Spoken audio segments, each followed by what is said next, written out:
The auctioneer's gavel had already come down twice that morning before she was dragged up onto the platform. And the crowd, which had been lazily fanning itself against the oppressive Carolina heat, fell abruptly, ravenously silent. She towered a full head above every man in the yard. Her shoulders strained against the seams of a flower, sack dress that had faded to gray from countless washings, and her arms, corded, scarred, as thick as a blacksmith's, hung at her sides like objects carved rather than born. A woman near the front pressed a handkerchief to her lips and let out a laugh. That sharp, cruel sound people used to mask their fear. "Lord," a planter muttered, "what do you even feed a creature like that?" No one placed a bid. The auctioneer, a soft, pink, complexioned man named Hollis, who sweated through his coat by 9 each morning, worked the crowd but received only jeers in return. And the price dropped and dropped until it hit a number so insultingly low, it was barely worth uttering aloud. Before I take you any further into this tale, let me ask you one small favor. If you're the sort of person who believes that the ones nobody wanted often turn out to be worth everything, please subscribe to the channel and drop a comment, letting me know what town or country you're watching from tonight. It helps more than you realize, and I truly read every single one. Now, let's return to that auction yard in the summer of 1849, and to the man who reached into his pocket when everyone else had turned away. The town was called Chaw, and it was a Saturday, and the auction had attracted its usual gathering. Planters in fine coats came to buy, poorer men came to watch, women sheltered beneath parasols, boys darted underfoot, and the ordinary Saturday bustle of a southern market town flowed around the edges of a business the town had long since ceased to view as anything out of the ordinary. Men were bought and sold in that square the same way mules, hogs, and heads of tobacco were traded under the same sun, to the same droning chant of the same auctioneer, and the citizens of Chaw fanned themselves, made their bids, and thought nothing of it. It was only when the giant girl was brought forward that the usual monotony broke, because she was a spectacle, something outside the dull commerce of the day, and a crowd will always turn to a spectacle the way a field turns toward the sun. His name was Elias Warfield, and by every measure that held weight in Chesterfield district, he was a man on the losing end of his own existence. His father had left him 400 acres of exhausted cotton land, a house with a sagging porch, and debts stitched into every deed and ledger in the strongbox. His wife had died of fever 3 winters past, and with her had gone whatever softness the world had once left in him. He had become hard, gray, and quiet in his grief, a man moving through his days out of habit rather than hope. His fields, worked by too few hands, and those hands worn thin, brought in less each year. He had come to town that day not to buy, but to sell. A mule, a broken plow, whatever might buy him another season. And he had lingered at the edge of the auction, the way a hungry man lingers outside a bakery, wanting everything he couldn't afford. Then the girl was brought up, and the laughter began, and something in Elias Warfield went cold and still. He knew that laugh. He had heard it directed at himself often enough. The shabby Warfield boy, the failing farmer, the widower who couldn't even keep his own gate on its hinges. He watched the girl keep her eyes fixed on a point above the crowd, her jaw set, refusing to flinch, and he recognized the particular effort of a person holding themselves upright under the weight of 100 stares. He didn't so much decide to raise his hand as find it already raised. "I'll take her," he said, and his voice cracked the silence. Hollis blinked. "For the standing bid, Warfield. That's for the standing bid." The $3 in his palm were the last coined money he had in the world. The laughter didn't stop. It changed. Now it was aimed at him. A man in a fine planter's coat clapped him on the shoulder as he passed and said loud enough to carry, "Warfield's bought himself a plow horse that walks on 2 legs. Going to marry it too." And the yard howled. Elias felt the heat rise up his neck, but he counted the coins into Hollis's damp hand, took the paper that made a human being his property, a paper that would sit in his chest like a swallowed stone for the rest of his days. And he turned to the girl and did the thing nobody in that yard expected. He took off his hat. "Mom," he said, though nobody had ever troubled to call her mom in her life. "My wagon's yonder. I'd be obliged if you'd ride up on the seat. The roads are rough in the back." The girl looked down at him. She had to look down, and he saw her brace for the trick in it, the cruelty she expected to come. It didn't come. He simply waited, hat in hand, until she stepped off the block. The boards groaned under her weight. Somebody whistled. Elias ignored them all and walked her to the wagon, and when she hesitated at the high seat, he offered his hand. After a long moment, she took it, and her grip could have crushed his fingers to dust, but instead it was careful, testing. The grip of someone who had learned that gentleness in others was a thing to be verified before it could be trusted. They rode out of town in silence, with the sun hammering down, and the cicadas screaming in the pines.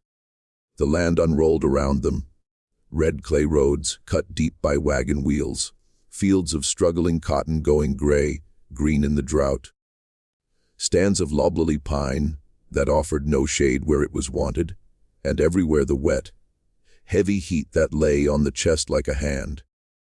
Elias watched the road. The girl watched everything else, her eyes moving over the countryside with a wariness that never rested. When they had gone 3 miles and the town was well behind them, she spoke for the first time, her voice low and rougher than he expected, as if it had gone long unused. "You're going to tell me what you want," she said. It wasn't a question. Every man wants something. Better to say it now. Elias kept his eyes on the mule's ears. "I want the North 40 cleared of stumps before frost," he said. "I want a fence mended. I want the well dug deeper. I want to bring in what cotton's left before it rots on the stalk. And I want to do it without watching another season take the last thing I've got." He was quiet a moment.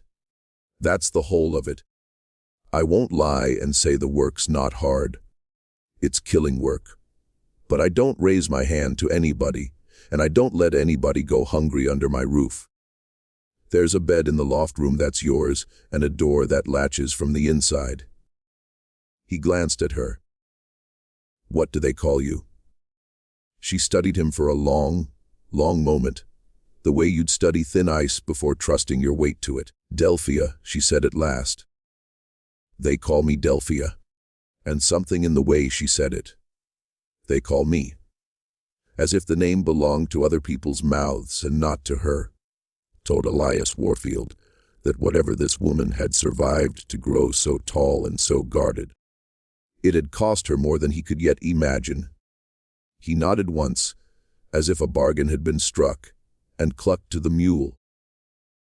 And the wagon carried them on down the red road toward a farm that neither of them yet knew was about to change the course of both their lives. The Warfield place, when it rose out of the pines at the end of a rutted lane, was a study in gentle ruin. The main house had been white once, and was now the color of an old tooth. The porch sagged. 2 of the 4 chimneys had lost their caps. Behind the house stood a cluster of outbuildings, a smokehouse, a corn crib, a barn with a suede roof, and beyond them the fields ran down to a creek lined with willows. An old man sat on an upturned bucket in the yard, mending harness, and he rose when the wagon came in, shading his eyes. This was Cato, who had been born on the place and had worked it for 60 years, and had watched 3 generations of Warfields fail to make it pay. He looked at the giant woman on the wagon seat. and his weathered face did not laugh. It did something more complicated. It went still, and then it went soft. And then it did a thing Elias would remember later, and not understand until much, much too late. Cato took off his own hat, the way Elias had, and said very quietly, in a voice that shook, "Well now." That was all. Well now. And he looked at Delphia as if he were looking at a ghost that had come walking up out of the past to sit in his yard in the killing summer heat. And Delphia looked back at him with no recognition at all, and the moment passed, and the work of the failing farm swallowed it whole. But it had happened, and nothing that happens on a small place stays buried forever. The first weeks were a slow, wary circling. Two guarded people learning the shape of each other across the width of a hard day's labor. Delphia worked in a way that stopped Elias's breath the first time he saw it. She put her shoulder to a pine stump that 4 men and a mule had failed to budge the season before. And she braced her bare feet in the red clay, and she heaved, and the earth gave up its grip with a groan and a tearing of roots, and the stump came over on its side, trailing dirt like a pulled tooth. She did it again with the next and the next. By the end of the first day, she had cleared more of the North 40 than Elias and Cato together had managed in a month. She didn't brag on it. She didn't even seem to notice she had done anything remarkable. She simply moved to the next task, wiping the sweat from her brow with a forearm, and asked in that low, rough voice, "What's next?" But strength wasn't the thing about her that Elias came to notice most. It was the watchfulness. She never sat with her back to a door. She ate fast, the way people eat who have learned that food can be taken from them. When Elias moved too quickly near her, reaching past her for a tool, coming around a corner unexpected, he saw her whole body go rigid, saw the flinch she fought down, and it made him slow himself, gentle himself, the way you would around a horse that had been beaten by its last owner. He never asked her what had been done to her. He didn't have to. It was written in the scars on her back that he glimpsed once when her color shifted, silver. White ridges laid crosswise, old and deep. It was written in the way she said, "Thank you." The first time he set aside the best of the cornbread for her, said it in a whisper, as if the words might be a trap. There was an evening early on that Elias would remember.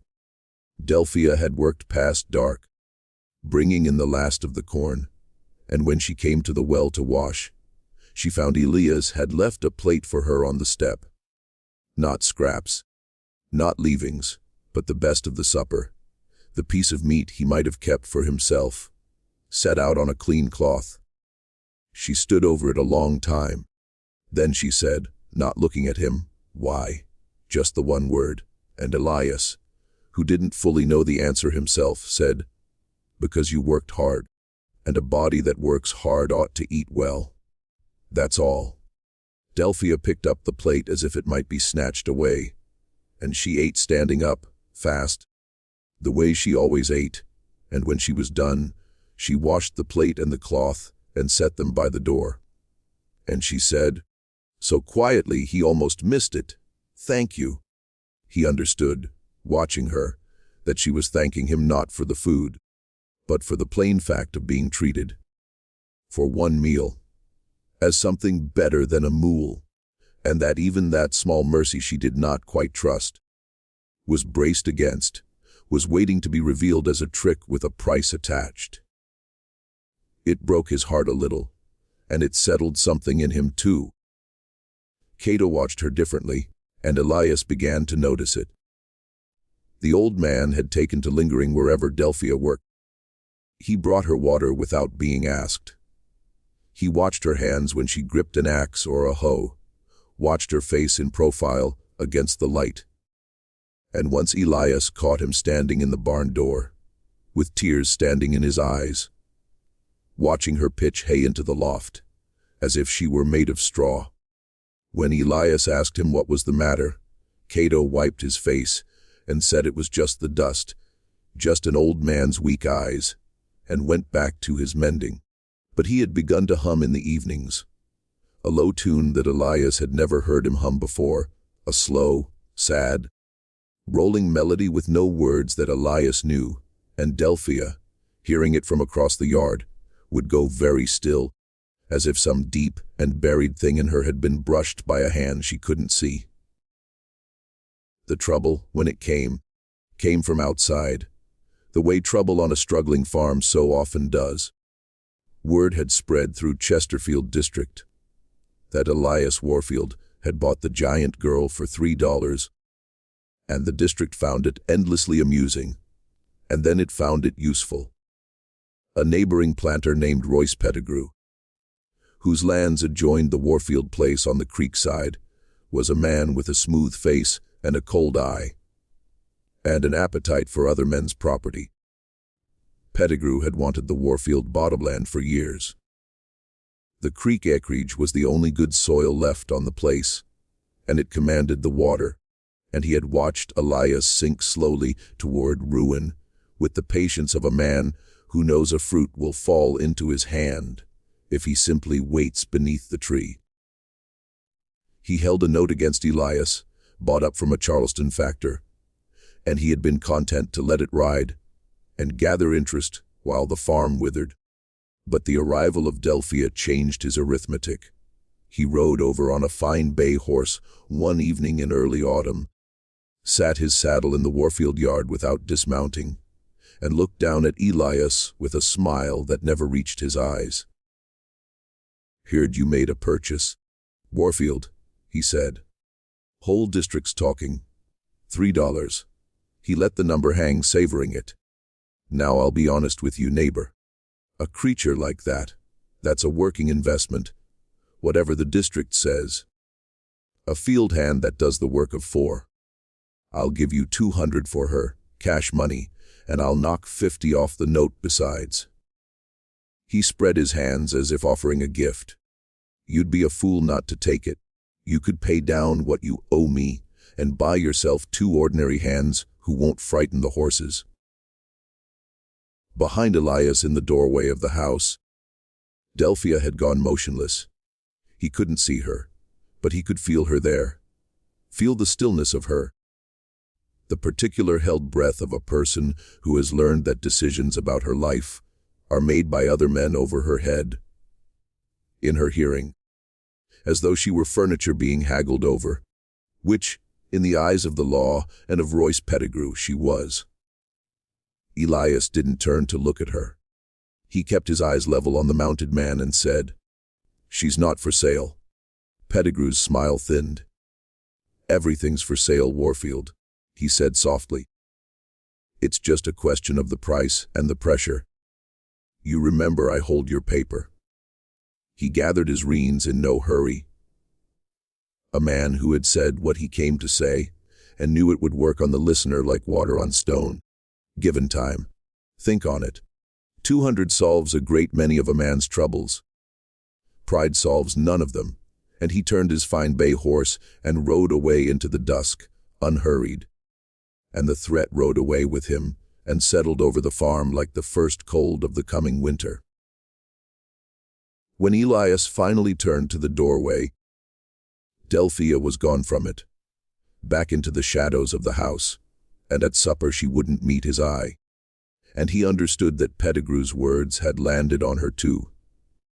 The $200, the plain public reckoning of what she was worth as meat and muscle, set against the $3 he had paid, every number a fresh humiliation dressed up as commerce. That night, for the first time, Delphia spoke to Elias of her own accord about something other than the work. She found him on the sagging porch, where he sat with his head in his hands over the ledger and its columns of figures that never balanced. She stood at the foot of the steps. She was tall enough that even so, their eyes were nearly level, and she said, "You should have took his money." Elias looked up. "No," he said. "You don't owe me nothing," she said. and there was something raw under the roughness now. You paid $3. That man's offering 200. Any sane man takes it. You take it, you save your place, and I go work his ground instead of yours. It's all the same to me. One master's like the next. But even as she said it, Elias saw that it was not all the same to her. Saw the way she watched his face for his answer. And he understood that she had said the cruel, practical thing precisely to see whether he would agree to it. One more test of the ice. It's not the same, Elias said quietly. Not to me. He closed the ledger. I don't know what all's been done to you, Delphia. I can see some of it. I expect I can't imagine the rest. But you came onto this place, and you didn't laugh at it the way everybody else does. And you put your back into ground that beat me, and you've been square with me from the first mile of that road. I paid $3 because nobody else would give you the plain decency of a bid. And I'll be damned before I hand you to a man like Pettigrew for 200 so he can wring you dry and toss you aside. That's not a bargain. That's just a longer way of doing the same wrong they did you in that yard.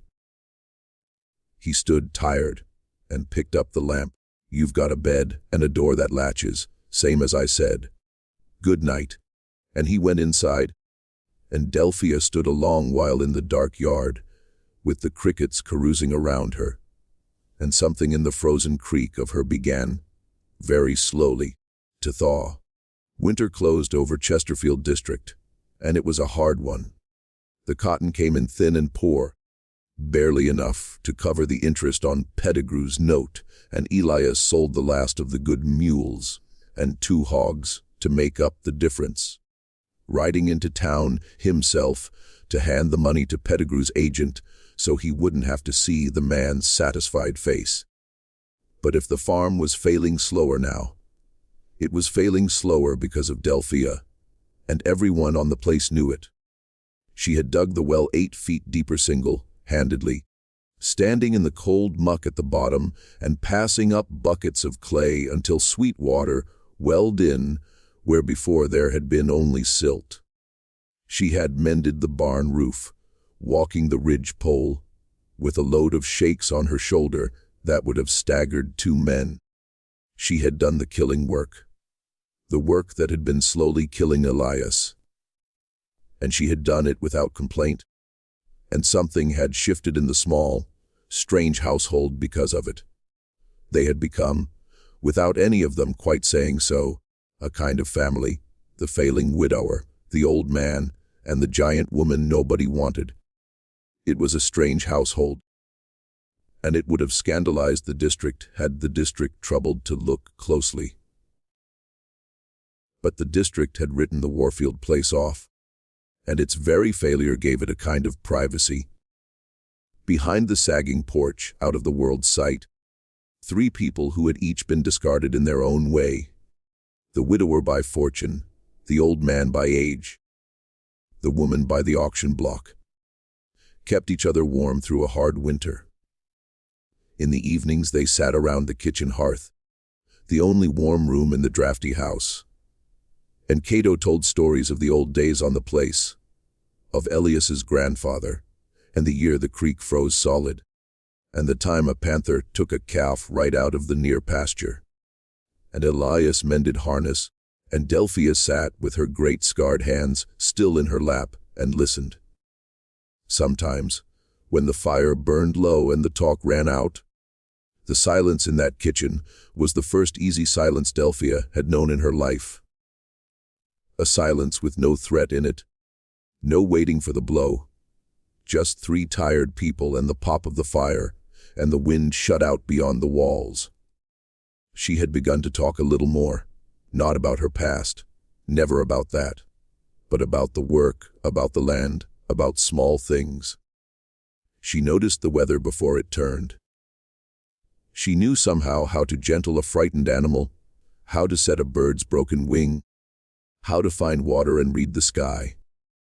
Elias began teaching her letters by the firelight, scratching them on a slate. It was a dangerous thing he was doing, and they both knew it. Teaching an enslaved person to read was against the law in South Carolina, a crime that could bring a fine or worse. For the men who made the laws understood that letters were a kind of key, and that a person who could read might one day read a pass, a map, a newspaper, a route north. Elias did it anyway, in the shut kitchen with the curtains drawn. And Delphia bent over the work with a fierce concentration, her tongue between her teeth, her great hand clumsy around the little nub of chalk, forming the letters over and over until they came right. She learned fast, faster than Elias would have guessed, as if the ability had been in her all along, waiting. And when she wrote her own name for the first time, Delphia, the letters large and careful, marching a little uphill across the slate, she stared at it for a long moment. Then she reached out and touched it lightly with one fingertip, as if to be sure it was real. Then she covered it with her hand, as if it was something private and precious that the world might take. "That's mine," she said, mostly to herself. "That's my own name, and I wrote it. Nobody wrote it for me. I wrote it." And Elias, mending harness by the fire, had to look hard at his work for a while, and say nothing at all. It was Cato who finally broke the thing open on a bitter night in January, when the wind came down out of the north and rattled the loose panes and drove them all close to the fire. He had been humming that tune again, the slow, rolling, wordless melody, and Delphia had gone still the way she always did. And this time, Cato didn't stop. He hummed it through to the end, and then he set down the trace chain he was mending, and he looked at Delphia across the firelight with his old eyes wet and shining, and he said, "That song, you know that song." Delphia's face didn't move, but her hands tightened. "I don't know no song," she said. "You do," Cato said gently. "You went still to it the first night you come here, and every night since. Your body knows it, even if your mind's shut the door on it. That's a cradle song, girl. That's a song a woman sings to a baby on her knee. And I know it, and you know it, because I have heard it before, sung in this very county, many years ago, by a woman named Junie, who could pick a bale of cotton with a child on her back and lift a fallen ox out of a ditch with her own 2 arms. He leaned forward. "A woman, built just exactly like you." The room had gone very quiet. Elias set down his work. Delphia was staring at the old man now, and the guardedness on her face had cracked, and underneath it was something like fear. "You're talking foolishness," she whispered. "Old man's foolishness." "Maybe," Cato said. "But answer me one thing and I'll hush. That mark on your shoulder, and the one back of your neck that you keep covered, is it a burn? Round like a coin, puckered in the middle." Delphia went absolutely rigid. Her hand rose without her willing it to the back of her neck, to the collar of her dress, and the answer was in the gesture before she found any words. Cato let out a breath that was half a sob. "Junie's baby had a mark like that," he said. "Born with a caul and a birthmark both, back of the neck, round as a Spanish dollar. The old women said it meant the child was marked for something. Marked to be lost, some said. Marked to be found again, said others." He wiped his face with a shaking hand. "That baby was sold off this county when she was 4 years old, sold away from her mama in a debt settlement, screaming, and Junie screaming after the wagon. And the child's name?" His voice broke. "The child's name was Delphia. Her mama named her Delphia. After Delphia that was in the Bible, and nobody ever heard of her again till a wagon come up my lane last summer with a giant girl on the seat, going still to a cradle song." For a moment after Cato finished, no one in the kitchen moved. The fire popped. The wind found the loose pane and worried it. Delphia sat with her great hands flat on her knees, and her eyes fixed on nothing, And when she finally spoke, her voice came out cracked and small. A child's voice in a giant's body. "I don't remember her," she said. "I want to. I've wanted to my whole life. There's just a shape, a big warm shape, and hands, and that song. I always thought I dreamed it. I always thought I made her up because I needed her so bad." She looked up at Cato. "You're telling me she was real? You're telling me she was real and she was here in this county and she—" Her voice failed. "She looked for me. 30 years. Cato said softly. "She looked for you 30 years, child." And Delphia made a sound then that Elias would never forget. A sound like something tearing loose that had been rusted shut a lifetime. And she got up from the table and went out into the cold without her shawl. And neither man followed her, because there are moments a soul has to meet by itself. Delphia didn't sleep that night. Elias heard her through the floor moving in the loft room, the boards creaking under her restless weight. And once he heard a sound he had never heard from her before, a low, broken animal sound of grief, quickly stifled. The sound of a person weeping, who has taught herself never to be heard weeping. He lay awake and listened, and did not go up, because he understood that some griefs must be met alone before they can be met together. In the morning she came down hollow-eyed and wouldn't speak of it, and went out to the frozen woodlot and split stovewood, until her hands bled, and Elias let her, because he understood that too. But the thing was open now, and it couldn't be closed. Over the following days in pieces, at odd hours the story came out, from Cato mostly. Delphia herself remembered almost nothing before the age of 5 or 6, and what she remembered she had buried so deep that only the cradle song could reach it. Cato remembered it all. He had been a young man on the neighboring Ashford place when Junie's child was born, and he remembered the whole county marveling at the size of the baby and at the strength of the mother, who was said to be descended from a people in Africa, bred by slavers for their bodies, the way men breed oxen.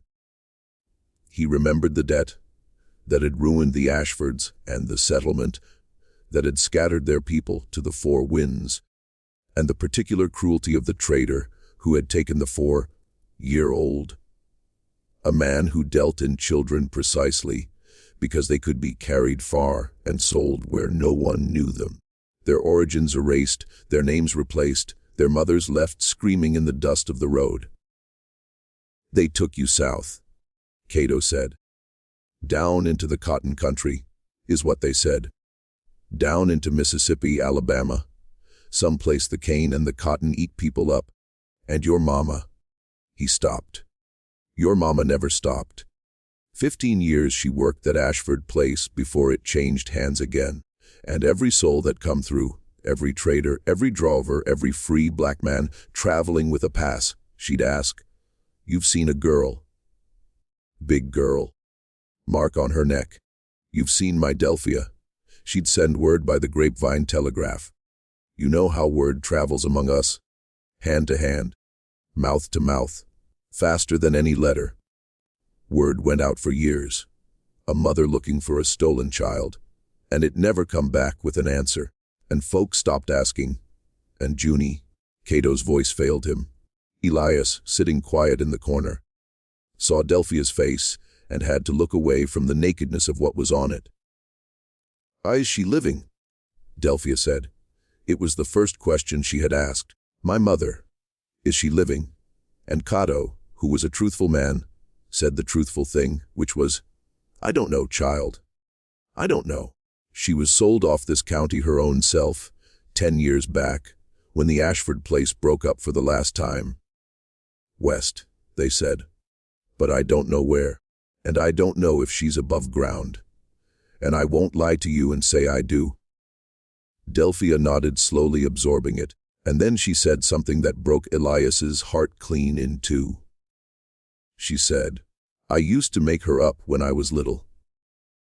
On that first place they took me, I couldn't remember her face, so I made one up. Made up a big, warm woman with strong arms. And I told myself that was my mama, and when they whipped me, I'd go to her in my head. She looked at the fire. Turns out I wasn't making her up. Turns out I was remembering. All this time I thought I didn't have nothing, and I had her right there behind the door. I shut. I just couldn't get to her. Here the story must pause and step out of that firelit kitchen, because Delphia's stolen childhood was not a rare misfortune, but the ordinary machinery of American slavery, and the record of it is exact. And 1860. The domestic slave trade tore roughly 1 million enslaved people from the Upper South and drove them to the cotton and sugar frontier of the Deep South. A forced migration sometimes called the Second Middle Passage. It shattered families as a matter of routine. Historians estimate that 1/4 to 1/3 of enslaved marriages in the exporting states were destroyed by sale. Traders openly preferred to sell young children away from their mothers, because a child carried far from home couldn't run back to anything it knew. The laws of every southern state defined enslaved people as cattle, movable property, like livestock, granting them no legal claim to their own children, no standing in court, and no marriage any owner was bound to honor. For decades after emancipation, advertisements seeking lost relatives ran in black newspapers by the thousands. Each one, a parent or child, still asking the same question, Junie asked into the dust of the road. "Have you seen my child?" Delphia's mother was one voice in a chorus of hundreds of thousands. It is against that deliberate cruelty that we must understand what came next on the Warfield place. For the men who profited from that machinery did not intend to let one giant girl and one failing farmer simply keep each other.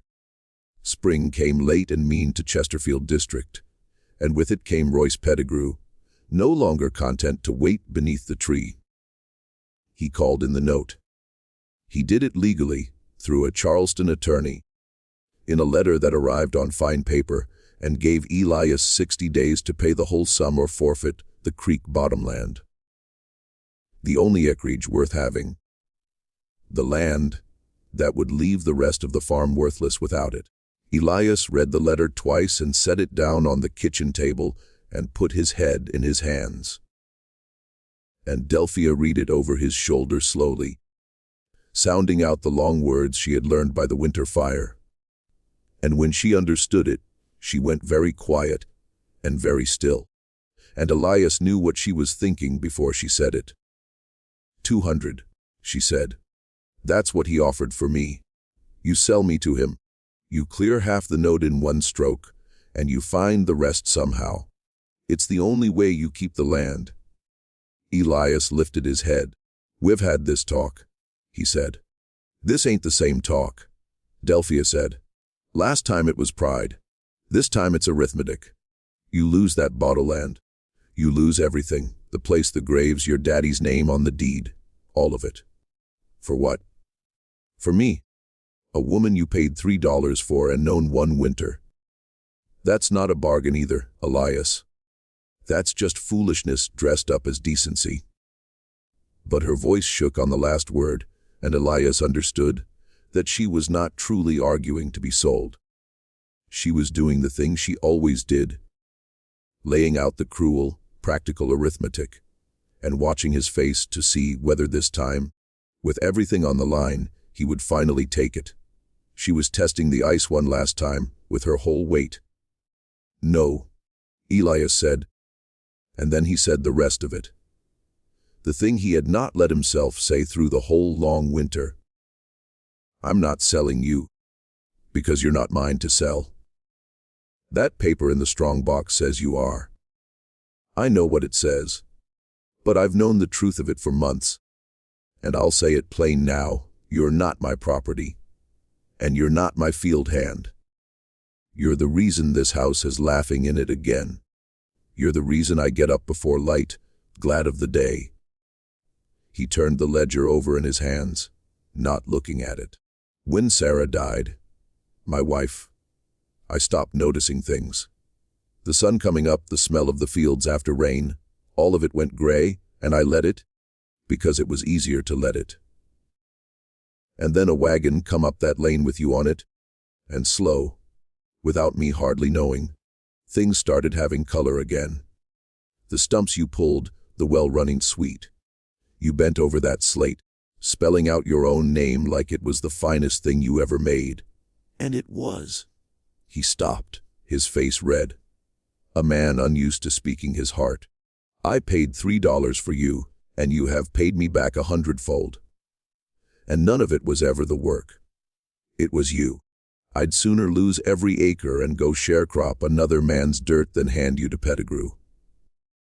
And if that's foolishness, then I'm a fool, and I'll be a fool clear to the grave. Now let's hear no more about selling. We'll find another way. Delphia didn't answer for a long moment. Then she said, very quietly, in a voice stripped of all its roughness, "Nobody ever said a thing like that to me in my whole life. Nobody." And she went inside before he could see her face. And Elias heard the loft boards creak above him long into the night, and didn't know whether she was weeping or only lying awake, learning the strange new weight of having been wanted. But there was no other way, and they both knew it, and the 60 days began to run like water through open fingers. Elias rode the whole district looking for a loan, and found every door shut. No man would lend against a failing farm, and no man wished to cross Pettigrew, who had a long memory and a longer reach. He tried to sell timber off the back 40, and found that Pettigrew, anticipating him, had already spread word that the title was clouded, and no buyer would touch it. Every road out was blocked quietly, methodically, by a man who had all the time and money in the world, and wanted one small piece of creek bottom badly, enough to squeeze a neighbor into the ground to get it. And all the while Delphia worked harder than ever, as if she could hold the farm together with the strength of her 2 arms alone. Clearing new ground, planting a garden that might feed them through the ruin she saw coming, digging as though she could dig their way out. It was Cato who thought of the mother. "Junie," he said one evening. She was sold west 10 years back, but west from here in those days meant one of maybe 3 markets.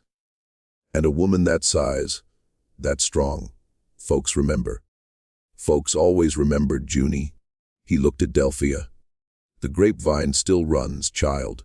Word still travels mouth to mouth, place to place, faster than these white men know. If your mama is living, somebody knows where. And if we could find her." He stopped. Elias finished the thought slowly.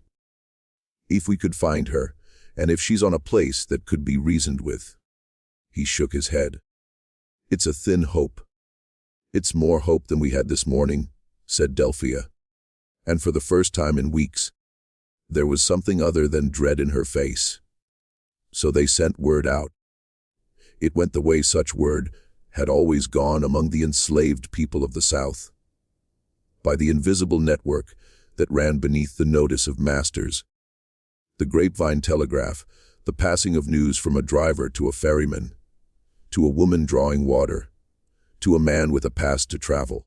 It was a network the masters didn't believe in and couldn't have broken if they had, for it had no wires to cut and no office to burn. It lived in memory and in trust, in the split second of a glance exchanged at a crossroads, in a verse of a work song altered to carry a name, in the words murmured between 2 people passing on a road with their hat brims low. Through that network, the enslaved had for generations warned each other of a cruel overseer down the way, of a sail coming, of a patrol riding tonight, and through it now went the strangest and most hopeful message of all. Cato carried it first to the people on the neighboring places on a Sunday, when visiting was allowed, walking miles on his old legs to sit in a quarter doorway and tell it plain, a giant woman named Delphia, found at last on the Warfield place. Looking for her mother Junie, sold west a decade past, herself a giant marked and known. And the word traveled, as words did, out along the creeks and the county roads and the market towns, hand to hand, mouth to mouth, carrying the oldest and most human of all questions out into the wide, cruel country. Does anybody know where my mother is? Does anybody know if she still lives? Tell her I'm found. Tell her I'm looking. Tell her I never stopped, even when I forgot her face. Tell her the door I shut is open now, and I am coming. The answer came in April, 3 weeks before the note fell due. Carried by a free black dray man named Solomon, who traveled the district with a pass and a wagon and a memory like a courthouse ledger. Such men were the arteries of the grapevine. They had legal leave to move, to haul goods from town to landing to plantation, and in the beds of their wagons and the folds of their memories, they carried more than freight. Solomon had been hearing the message about the giant girl for 2 weeks. Passed to him at a ferry landing by a man who'd had it from a woman who'd had it from a cousin. And something in it had caught in him and wouldn't let go. And he had gone out of his way at some risk, following the thread of it west, and then back east again until he was sure. He came up the Warfield lane at dusk, and he wouldn't speak until he had looked at Delphia. A long moment in the failing light, measuring her against something in his mind, against the description he'd been carrying, and against something older, some H of his own. And then he took off his hat. Everyone took off their hats to her. Elias had noticed. There was that in her bearing that called it forth. And he said, "There's a woman on the Varel place, 40 miles west, past the watery. Big woman, strong past believing, been there 9, 10 years. Keeps to herself, they say. Sings a song nobody else knows of an evening." He turned the hat in his hands. "And they say, Natai, the people on that place say, she asks every soul that passes through. Has been asking so long they've stopped hearing it, the way you stop hearing a clock. She asks, have you seen my girl? Big girl. Mark on her neck." His voice went soft. "Her name's Junie. 40 miles was nothing and everything on a map. It was a day's hard ride. In the world Delphia lived in, it was a distance measured not in miles but in passes and patrols and the 10,000 ways a southern county could stop a black woman traveling and never let her go. The slave patrols that rode the roads at night. The law that made any unaccompanied black person presumed a runaway. The certainty that a giant woman on the road alone would be seized within the hour and jailed and sold. She couldn't simply go, and Elias couldn't simply take her.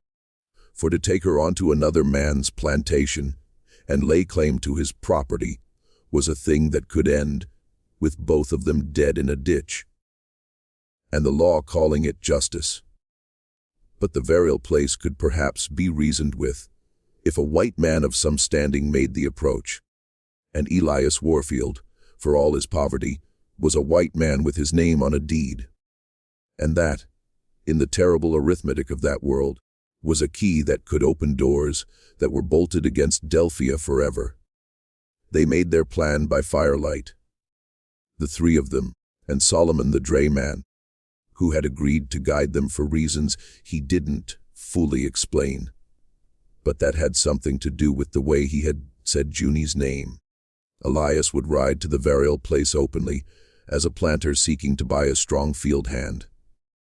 A story that would raise no alarm, for such visits were common. He would see the woman. He would confirm she was Junie. And then, if God was merciful and the Varel owner was a man who could be dealt with, he would try to buy her. Though where the money would come from, with the note falling due and Pettigrew's jaws closing, none of them could say. It was a plan made mostly of holes. But it was a plan, and it was more than they had possessed in a year, and Delphia agreed to it, because the alternative was to sit still while the last thread that connected her to her own beginning frayed and broke. Then Pettigrew moved first. He had spies, as such men always do, a hand on a neighboring place who carried tales for a coin, or perhaps only the ordinary leakage of news through a talking countryside where a drayman's questions and a Sunday's visiting couldn't stay secret for long. And he learned that Warfield was planning some journey west, and he guessed shrewdly that it touched somehow on the giant girl he coveted. It gnawed at him. He was a man who needed to own the ending of every story he was in, and here was Warfield. Warfield, the district's joke, the failing man he had all but buried.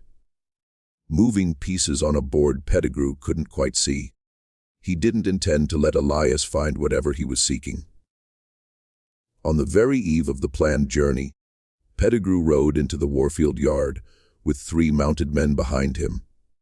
Rough men, patrollers by their look. And he didn't smile this time. "Warfield," he said, "I've come to collect. The note's not due for 3 weeks, but I find I've lost patience. I'll take the girl now against the debt, and we'll call the balance settled when the land comes to me at forfeit. 200, as offered. She's coming with me tonight." Behind him, one of the patrollers uncoiled a rope from his saddle.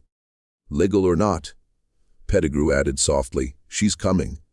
You're one man, Warfield, and it's dark, and the roads are long. Be sensible." And what happened next happened fast, and Elias would turn it over in his mind for the rest of his life. He stepped in front of the porch, in front of the door behind which Delphia stood, and he said, "She's not property to be seized, Pettigrew. And even if she were, you've no writ, no order, nothing but 3 hired men and the dark. This is robbery, and I'll say so to the magistrate." Pettigrew laughed. "The magistrate's my wife's cousin," he said. "Stand aside." And he nodded to his men, and the patrollers swung down from their horses. And then the door behind Elias opened, and Delphia came out. She came out slow, and she filled the doorway, and then the porch, rising to her full towering height in the lamplight. And the 3 patrollers stopped where they stood. One of them, a young one, took an involuntary step backward and had to catch himself against the porch post. The horses shifted and stamped, catching the fear off their riders. She had a look on her face that Elias had never seen. Not fear, not the old guardedness, but a vast and terrible calm. The calm of a woman who had decided that she would not be taken back into the dark from which she had only just begun to climb. She didn't shout. She didn't raise a hand. She simply looked at the men one after another, holding each one's eyes until he looked away, the way a person looks away from a fire that is too hot to face. And then she looked at Pettigrew, and she spoke in that low, rough voice, and every word fell into the silence like a stone into a well. "I have been sold 4 times, she said. "I have been whipped past counting. I have been carried away from everything I ever loved twice over, and I have found my way back to the edge of it. My mother's living 40 miles west, and I mean to see her face before I die." She took 1 step forward, and the porch groaned under her. "You want to lay hands on me tonight? You go on and try. But I promise you this, it'll cost you more than $200. It'll cost you more than you've got." For a long moment, the yard hung on the edge of violence, and Elias's heart hammered. For he knew that if it came to blood, even Delphia's strength couldn't stand against 3 armed men and a 4th, and that whatever happened after would be laid at her feet and paid for with her life. But Royce Pettigrew was a coward at the root, as cruel men so often are, and he looked at the giant woman on the porch and at the 3 hired men who had suddenly lost their appetite for the work And he did the sum, and he didn't like the answer. "This isn't finished," he said, backing his horse. "The note's still due. You've got 3 weeks, Warfield, and not a soul in this district will lend you a dime. I'll have the land, and I'll have her, and I'll have the pleasure of taking my time about it." And he wheeled and rode into the dark with his men trailing, and the threat hung behind him in the yard like smoke. But he had blinked. He had backed down, and in doing so, he had given them their 3 weeks and their chance. Elias rode west at first light with Solomon guiding him, the two of them keeping a careful distance on the road. A white man and a black man couldn't ride as equals in that country, and so Solomon rode a length behind as a servant would, and they spoke only when the road ran empty. They crossed the watery on a flatboat ferry, pulled by a silent man who eyed Solomon's pass and Elias's shabby coat, and asked no questions. And on the far bank the land changed, grew flatter and richer, the cotton standing taller and greener than anything that would grow in Chesterfield's worn out dirt. They passed plantations far grander than the Warfield place, white houses with double galleries and long rows of quarters behind them. And Elias felt the smallness of his own errand. One broke farmer chasing one gray woman across a country that measured a man's worth in acres and heads. They slept one night in a pine thicket off the road, not daring an inn, and there, in the dark, Solomon told him a little more of why he had come. That he'd had a sister once, sold off when he was a boy, and had spent his whole manhood carrying other people's messages up and down the district, partly in the mad hope that one day the message would be about her. "Never was," he said. "But I keep carrying them. You carry enough of them home. Maybe it counts for something. Maybe it counts for her, wherever she's at." Elias had no answer to that, and the two men lay listening to the whip-poor-wills and didn't sleep much. They came up into the Varial lands by the middle of the second day, and Elias played his part, a poor planter looking to buy a strong hand cheap, and old Varial, who was land rich and cash poor, and no friend to the trouble a note-holder like Pettigrew could bring, received him civilly and walked him out to the fields, grumbling the whole way of debts and drought and the price of cotton. A man Elias recognized at once as another version of himself, sliding down the same long slope, and there at the far end of a cotton row, straightening up from her work, with a hand pressed to the small of her back, was a woman gone gray and bent but still enormous, still a head taller than any soul around her. And when she turned, and Elias saw her face, the wide brow, the deep-set eyes, the very set of the jaw, he knew.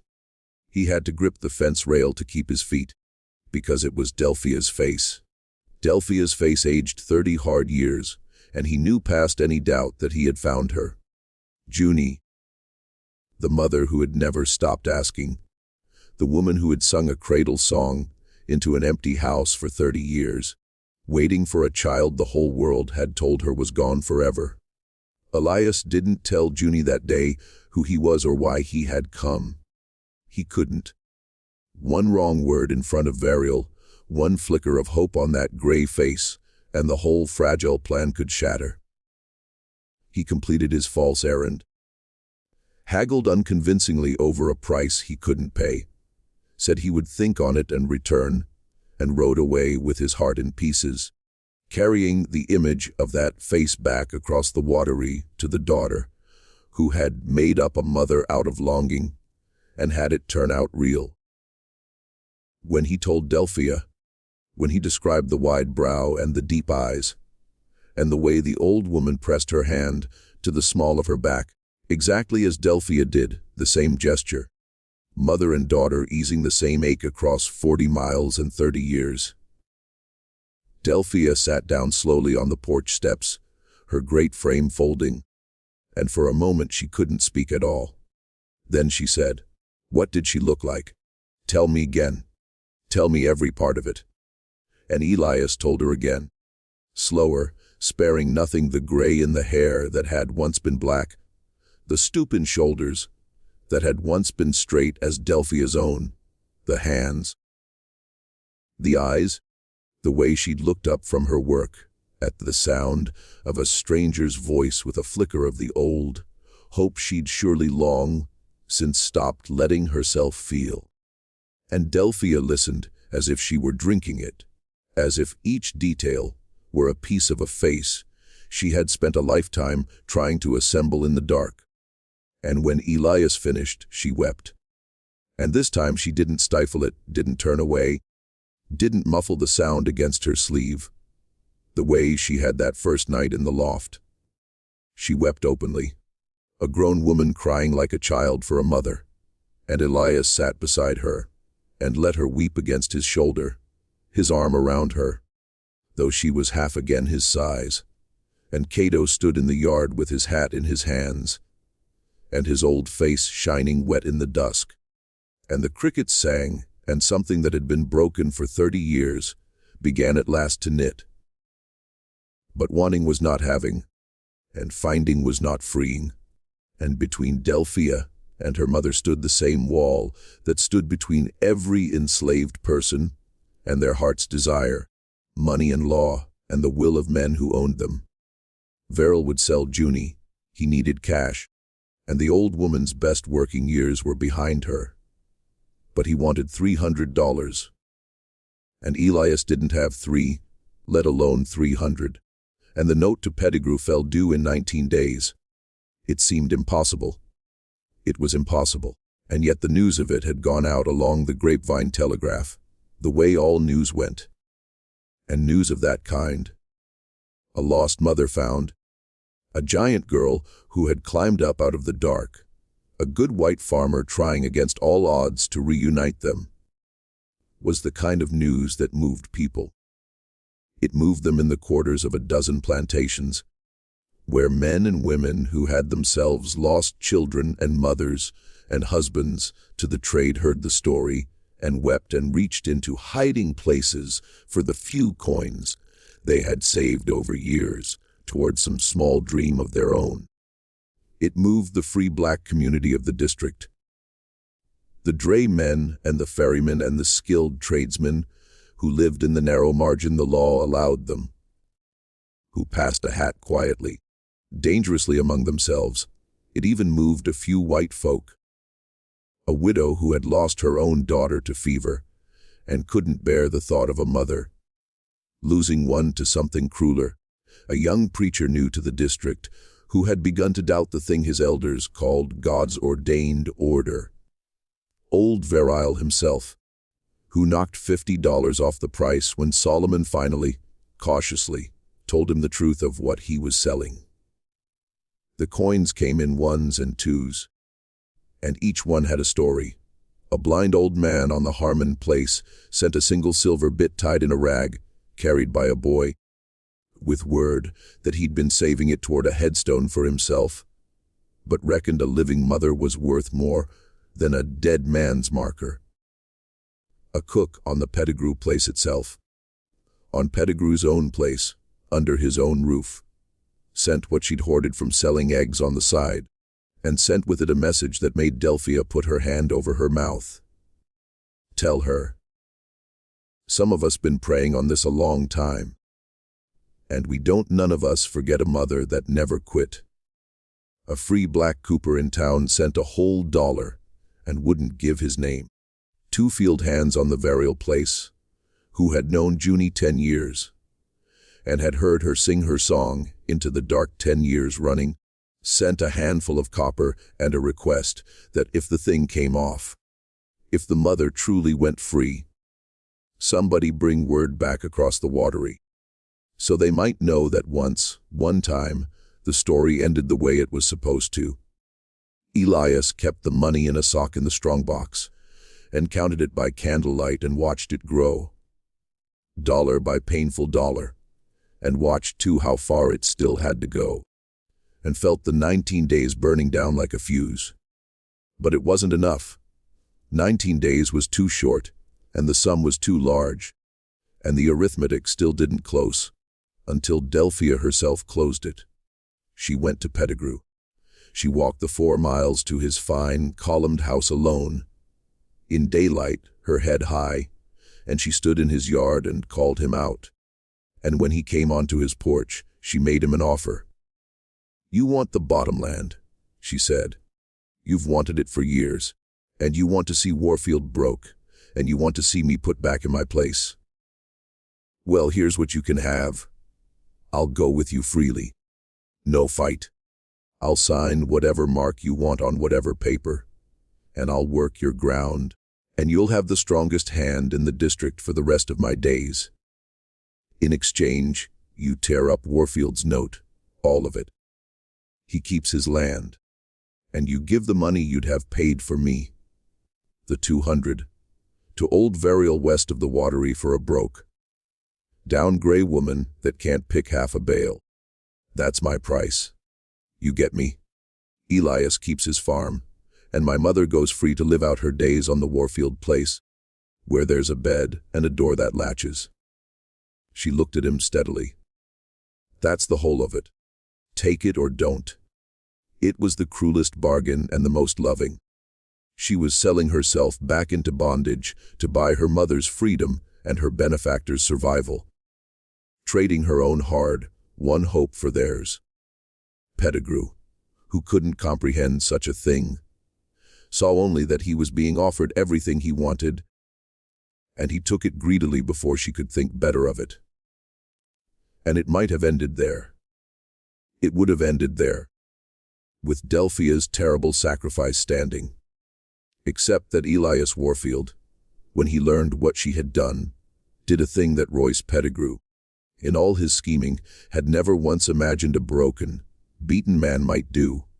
He went to the county seat, and he went to the one power in that county that stood above even a rich man's wife's cousin, the magistrate. He went to the newspaper, and to the Methodist circuit rider, and to every planter who had ever resented Pettigrew's grasping, and he told the whole story loudly, publicly, in the language of honor that Southern men couldn't ignore. That Pettigrew had tried to seize a man's household, by night with hired ruffians, without writ or law, and had been faced down by a lone woman, and had then extorted from that woman a bargain no gentleman could countenance. He shamed him, and he did it with a patience and a cunning that no one who had watched him fail for a year would have believed him capable of. He dressed in his one good coat, brushed and mended, and he called on men in their parlors, and spoke to them not of law, but of honor, of what it meant that a Chesterfield gentleman had ridden by night with hired ruffians and a rope to seize a household, and had been stared down and sent packing by a lone woman on a porch. He let the picture do the work. Pettigrew, the great man, backing his horse out of a poor farmer's yard, because he hadn't the stomach to face what he'd come to take. He told it at the Crossroads store, and let it travel the grapevine of the whites the way news traveled the grapevine of the blacks. And by the third day it had grown, in the telling, until half the district was laughing at Royce Pettigrew behind their hands. And a man of his kind could bear anything but that. The reckoning came at the county seat on court day, when the square was full. Elias stood on the courthouse steps and said his piece plainly for any who cared to hear. And a Methodist circuit rider, a young man with a hard, clear voice and a growing private horror at the things his calling asked him to bless, stood beside him and said that a bargain extorted by night riders was a bargain no Christian court should honor. The magistrate, Pettigrew's own wife's cousin, sat in his window above the square and felt the weight of every eye, and understood that his own name was now roped to Pettigrew in the district's mouth, and made the calculations such men always make. He found, upon careful review, that the attempted seizure had indeed been unlawful, wanting any writ, that a bargain struck under such duress couldn't stand, and that the note, given all the irregularity now attached to it, would be best simply satisfied and discharged. In a society built on the appearance of honor, Elias had taken Pettigrew's true face and held it up in the town square. And the district that had laughed at the Warfield boy for a year discovered it, despised the grasping Pettigrew more. Pettigrew, to save what remained of his standing, tore up the note himself in public on the courthouse steps. For honor's sake, it was given out, and Delphia's mark on his paper was declared void, and the man rode home with his face the color of ash, and didn't show it in town for a long season after.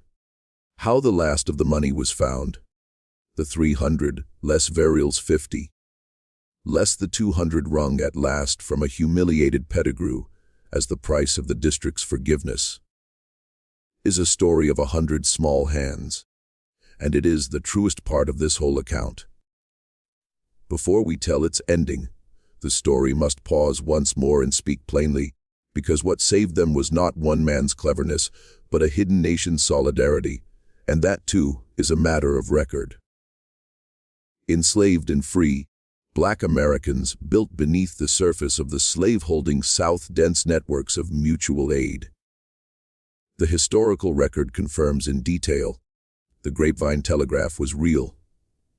News and warnings traveled among the enslaved with a speed that repeatedly astonished slaveholders, carried by watermen, teamsters, and travelers moving between plantations.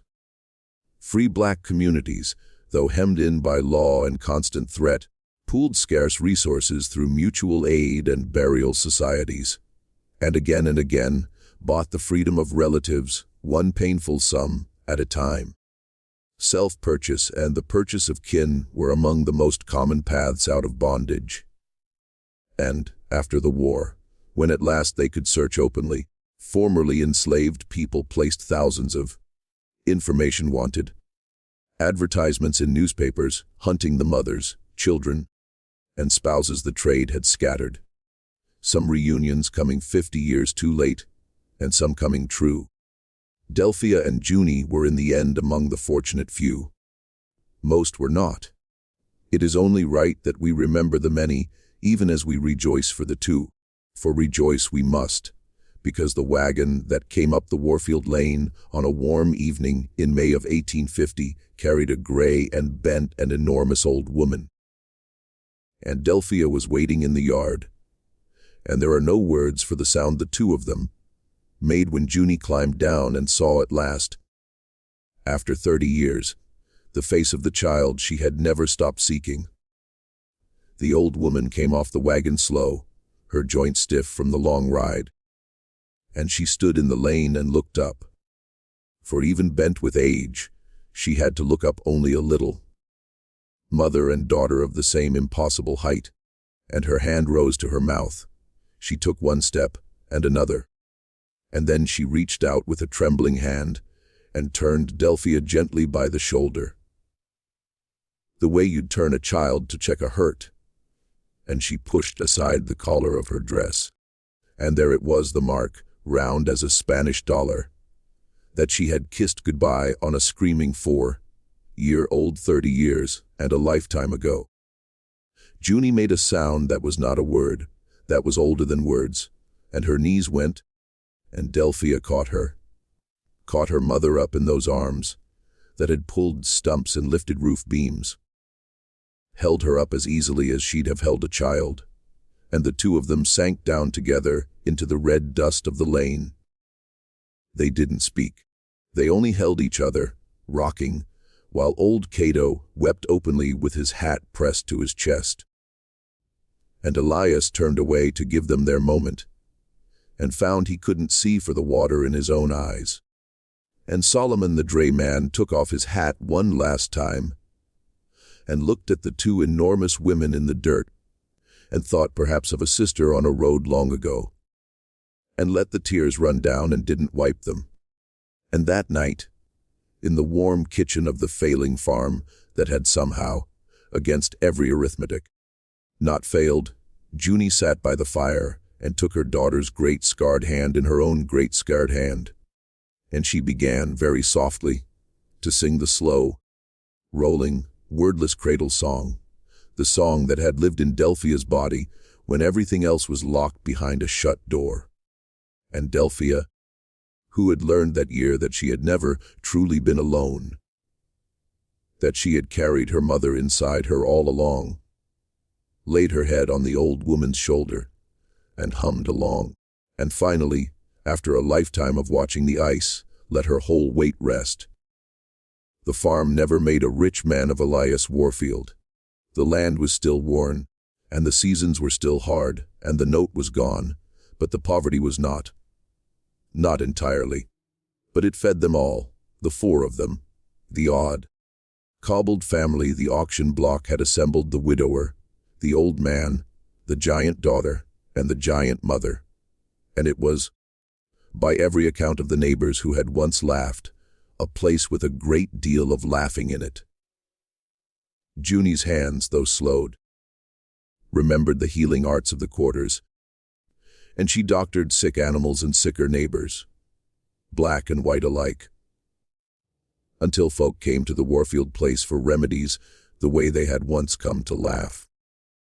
Delphia never grew easy in crowds, and never lost the habit of sitting with her back to the wall, but the flinch went out of her over the years, the way a bruise fades slowly, and then one day you notice it is gone. She learned to read the newspaper aloud to the others by the fire. She learned that a plate set out for her was not a trap. And Junie, who had spent 30 years singing a cradle song into an empty house, sang it now into a full one. If you had ridden past on the red clay road of an evening in the years before the war came and changed everything, you might have heard it drifting from the lit kitchen window. Two enormous women's voices, low and rough and joined, singing a song with no words, out into the Carolina dark. It was the song a stolen child had carried in her body across a lifetime and 4 sails and 1,000 miles. The one thing that could not be taken, because it lived below the reach of any auction block. And it was the answer at last to a question a mother had asked into the dust of a road for 30 years. The oldest and most human question there is, have you seen my child? Yes. Here she is, grown tall, grown strong, grown home. Come and rest now. The looking is over. Come and rest.